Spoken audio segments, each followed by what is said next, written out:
Well, my name's Jim Hentz. I joined the club I think around 1970. I'm second generation member. My father was a member. And I know I told a few people this, but I was just a little kid and I was brought down here. My father had me in the locker room, put me in swim trunks, and walked me out to the end of the pier, threw me in and said, "Start kicking, kid." And I've been a member. I've been hanging around here ever since. Okay. So, Joe? I'm Joe Flahavan, and I believe it was around 1961 that I came to the club. And I've always really enjoyed this place here. And I actually was a member of the Dolphin Club, in which I stayed between the two clubs roughly 9 years, I think. And I really, once I came over here, the idea was to play better handball and up the game. And the club had the members that could get me to play better. So I joined it, and it's kind of like history ever since. well, his handball was never that good. But a lot of people don't know this about Joe, and for all you younger members, he was a lifeguard at the Fleischacker swimming pool, 1,000-foot long swimming pool along the zoo, saltwater pool. And in the middle 60s, Joe won every race he swam in for about 3 years, three-time gate swim winner. So he's pretty humble about that, except for when he's around me, Yeah, for a long time, my father used to tell Joe, our lockers are all together. He'd say, "Joe," he says, "when I'm gone," he says, "I want you to keep an eye on my son. I haven't been able to shake this old fart for over 20 years now." Jim, when did you learn how to swim? Well, I learned how to swim, and nothing serious, never competed or anything. But I joined originally to play handball, even though my father was a member, and he had a little balance problem, ear infection type thing. And doctor told him, "Hey, you need more exercise." So I said, "Dad, take me out. I want to learn to swim the gate." And 72 was the first time I swam the gate. I'll never forget. Tolerate my story, please, but it was a lousy, rainy type day, and I'm not a good swimmer. But my father and Joe Davis, good friend of his, they decided they were going to pilot me. There's only about 35, 40 swimmers in those days. We jumped off the beach at Fort Point, and so we're swimming across the gate and all that. Well, I didn't know this, but in those days, my father and Joe Davis, they get out in the boat and they got a 6-pack of beer and a bottle of brandy to keep warm because it was kind of raining. So I finally make it across. I touch line point, and my father stands up and he's in all sweatpants, sweat clothes, and Joe Davis, and he's a little chuco. He's had a few drinks. He stands up. He says, "Is that a way to go, son?" And he fell overboard. So, I mean, I'm tired. I'm trying to get him pushed back into the boat. But anyway, later on that day, we're celebrating. We had a big party, and Al comes down. Oh God, I forget his last name. But anyway, he says, "Hey Jim, you got to go up and help your father." I go, "Why?" He says, "He's so drunk, he's sitting down trying to put his socks on, he keeps falling over." So that was the first time I swam the gate, 1972. Okay. Joe, how about you? When did you learn how to swim? Actually, our mother used to take the three of us to Fleischacker Pool, and we actually learned how to swim there. And the rest was history, because that's what we kind of did. We went there a lot, and we swam a lot. And You practice a lot. I later became a lifeguard there. When I was older and we were out of school, I signed up and became a lifeguard. And I used to swim on the days that I worked 12 lengths or 20 lengths of the pool. And the pool was 1,000 feet long, as Jim said. And, you know, I saw my boss at the side of the pool, and I knew a little history of him. And his name was Eddie Yukini, and he was from Hawaii, and he was a swimming instructor in Hawaii before he came here. And I asked him pretty much this way. I asked him, would you take a look at my swimming and see if you could help me? And he said, I'd be happy to do that, Joe. He says, but I want to tell you that you're swimming very well. And I had a thought of actually coming down to the clubs at that time. And my brother wanted to come because he got it pretty much arranged. And the next thing you know, we were down here and we were swimming together. Okay. Jim, what made you join Southend? Well, my father was a member. I've been here almost all my life, so I never even thought twice about it. It was going to be here. You know, and funny, because in those days, a lot of the members belonged to both clubs. I mean, it was $7 a month. Yeah, I never thought, I mean, I knew I was always going to be a member here. Okay. Yeah. How about you, Joe?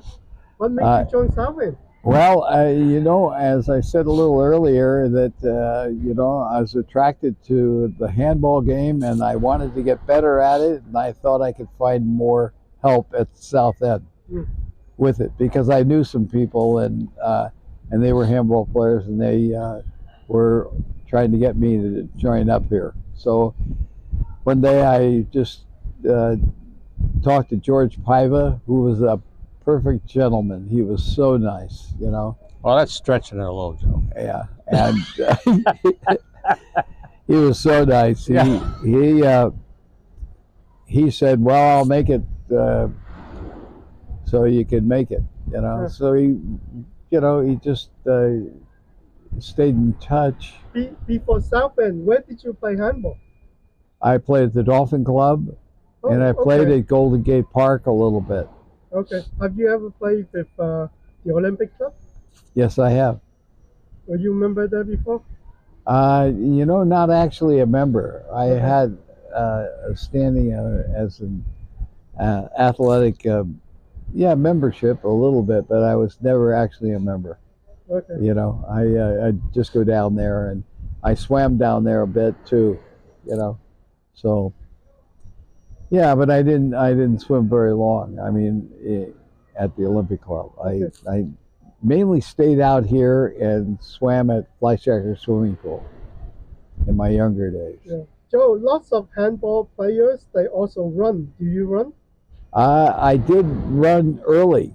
Right now, I don't exceed 3 miles doing any walking or running, but mine's down to walking. But in the past, do you compete in running? Did I compete?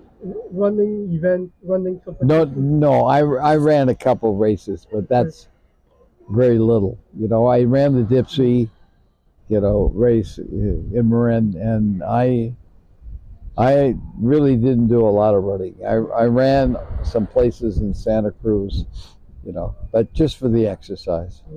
Jim, do you play handball? I used to. I don't anymore. Okay. The knees won't allow me. Okay. I was never that good. I could play C's, B's, and doubles, but it's a great game. I wish I could still play. Laterally, I can't move like I used to. So, but no, it's fun. I will say one thing: if you learn to play handball down at the South End, like I did, you go other places and play, and they say, "Oh, you're blocking me. You can't see." I mean, you didn't leave a handball court after a game in the South End unless you had about 5 or 6 ball marks in the back and your back from blocking a back wall shot. But no, it's I miss it because it's a great workout. It's a really great workout. Yeah. Well, it's kind of good combination because after your handball, you can always go for a dip here. Right. Or we used to go for a little dip in our locker. We used to, everybody always had a bottle in their locker. That was before the sauna. Oh, there's no sauna before? No, we didn't have a sauna until about 1977, 78. Yeah. Okay. Yeah. Yeah, we just swam. We never thought about all that. Okay. Any interesting swimming story you want to share, Jim? Well, yeah, it only took Some me funny 50, one? well, it only took me 50 years before I got a podium. And that's only because I don't wear a wetsuit. And it took me 40 years before I could beat Joe. Of course, Joe says it was only 35, but I think he's being nice to me. But, but no, it's it's funny. I mean, nothing. I mean, you enter swims, you go and whether it's Santa Cruz swim or the swim the gate, it's nobody really cares about the times or anything. We do it. And why do we do it? For the t-shirt, of course, Yeah. That's about it. I mean, and it's a way to stay healthy, stay young, kind of, and to stay in shape and keep moving. How about you, Joe? Interesting stories? Well, the whole thing is interesting in itself, but Eddie Ukini was just such a nice man, a very humble person, and he was a boss for everybody, and I never had a better boss. The people knew. A fellow named Cliff Kamaka was his side partner, and everybody that was there were guys that were really capable. Because we used to do Ocean Beach and go out and pull somebody out of the water, and the police would come down in a car and pick us up and take us to the spot, and take care of it. It was well handled, and it was a great job at the time to have, no question about it. What's your most favorite swim? Golden Gate Bridge, Alcatraz, Angel Island, or anything particular? A favorite? Well, I always thought Alcatraz is great, but there's nothing like swimming across the Golden Gate. Yeah, yes. There's nothing like it. Some of the hardest swims I've had, Alcatraz is the only swim I've ever been pulled out of. And I've done some longer swims that are longer. But some of the tougher swims have actually been the Golden Gate. Yeah, I mean overall, because of the different currents, and try to time it for everybody to make it. That's the important thing. Yes. How about you, Joe? What's the question? Favorite swim Favorite location? Oh, I'm so pleased with the bridge. And of course, the reason is because I won it, and I was only going to stick around for one swim, and I think I did almost 70 at the bridge alone. Very lucky, very, very fortunate. This establishes a nice sense of balance, all the swimming and everything. Well, it was a fun story. Probably stuff that you wouldn't see today in the locker room.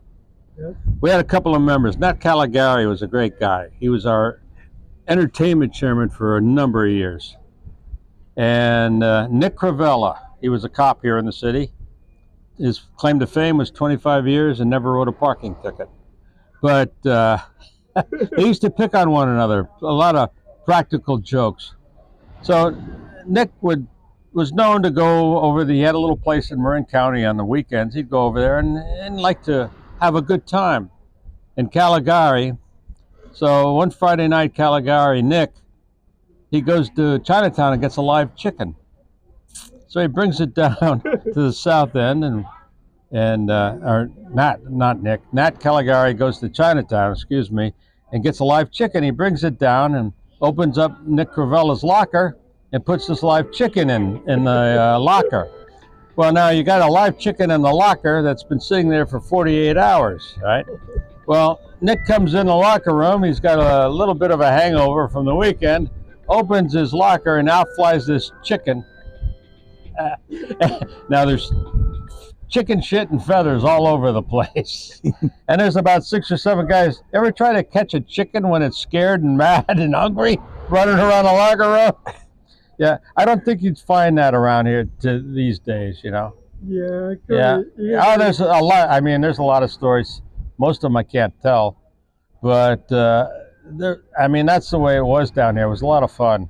Yeah. Yeah. Jim, tell us about volunteerism at South End.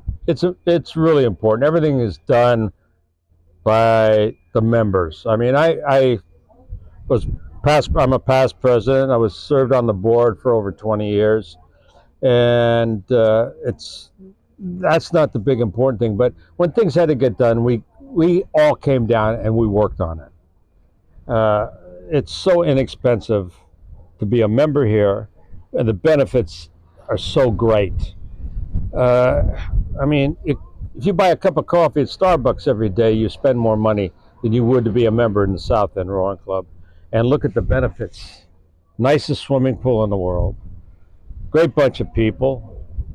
It's old, it's funky, but it's San Francisco. A lot of history.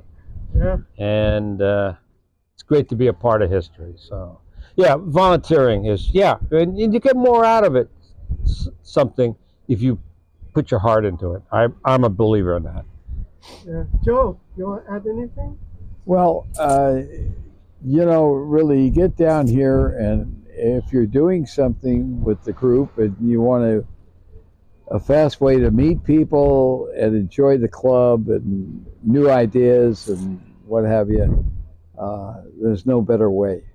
And you're making this place, you know, what it should be. Yeah, better. It helps you realize what the club is really all about. Right. Yeah. Okay, any final words? Yeah. Happy 150th anniversary, South End. Happy anniversary for the South End. Woohoo! Thank you. Thank you. Thank you.